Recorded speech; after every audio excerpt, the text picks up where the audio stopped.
तिला जागा द्या बरं, एक जण इकडे आम्ही बोटिंगचा आनंद घेत आहोत. त्यासोबत आमचा नाश्ता राहिला होता. ये ना मध्ये पाणी पाजवा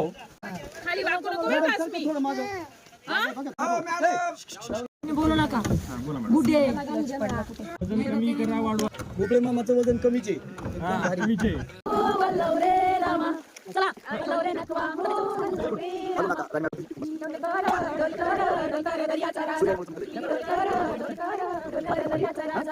गुड मॉर्निंग एव्हरीवन. आज आम्ही भंडारदऱ्यामध्ये 70 पेक्षा जास्त कोचेस आलेलो आहोत आणि आमची पूर्ण फॅमिली आज तंबूमध्ये रात्रभर राहिली.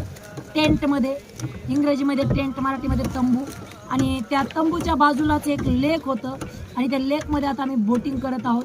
बोटिंगचा आनंद घेताना बोटीवाले, नौकावाल्याला काय म्हणतात, नाववाडी खूप छान नाव चालवत आहेत आमचे मामा. भोपळे मामा भोपळे मामासाठी जोरदार बोटिंग क्या बात आहे. भोपळे मामाने आम्हाला खूप सुंदर बोटिंग दिली आहे. आणि हा सुमेध आमचा नवीन कोच, ब्लॉग बनवणारा, नांदेडवरून आहे. या डॉक्टर प्रियांका मॅडम पालेकर बघा, तुम्ही इकडे बघा. खूप सुंदर पोस्ट सांगतात, सगळं सांगतात. एकदम भोपळे मामा भारी पोस्ट देतात. भोपळे मामाकडे तुम्ही इथं आले ना, भोपळे मामा विचारा. भोपळे मामाच्या बोटिंग मध्ये बोटिंग बस तुम्हाला आनंद एकदम भारी भेटणार. क्या बात. काम असलं तर गुतले नाही तर भोपळे मामा मोकळे. वाह, कसं तुम्ही धरून राहा. वाव, काय सीन आहे, क्या नजारा आहे. वाह.